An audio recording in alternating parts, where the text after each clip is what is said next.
পাড়ার মাথা বিমল কাকা মুদির দোকানে বসে বিজ্ঞস্বরে বিবৃতি দেন, বিধানও দেন কষে।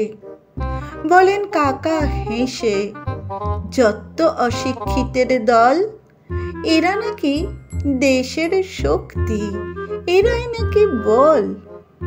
কোনোদিন স্কুল গেল না, কানা কড়ির নেই জোর, এরা নাকি ভবিষ্যতে আনবে নতুন ভোর। দোকানে বলে, স্কুল গেলে সবাই শিক্ষিত হয়, মানে স্বশিক্ষাই শিক্ষা, যে শিক্ষা আনে বিনয়। বিদ্রূপ হেসে বলেন কাকা, সবটা জলে গেল, তোর সঙ্গে কথা বলে দেখি আমারই ক্ষতি হলো। এই বলে কাকা নির্বাক হন তিরস্কারের সুরে, যেন অহংকারের বড়াই তাকে খাচ্ছে কুড়ে কুড়ে। আরো যারা সঙ্গে ছিলেন তারাও হলেন চুপ, গমগমে ওই দোকানের আজ থিতিয়ে পড়ে রূপ।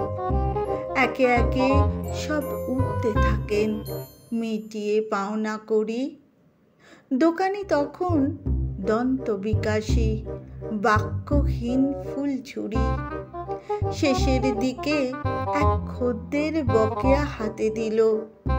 দোকানি বলে, এ কি বাবু, 2 টাকা যে কম হলো। মোড়ল কাকা মাথা তুলে দেখেন চকিত চোখে, শিক্ষিত ক্রেতা কর গোনেন, বিক্রেতা হাসি মুখে। ইশারায় ডাকেন ভৎসনা করা অপঠিত মুদিকে। খানিক রয়ে বলেন, তোমার স্কুল শিক্ষককে? অল্প চেয়ে মৃদু হেসে দোকানি মোড়লে কয়, আমার স্কুল আঘাত আর আমার শিক্ষক সময়।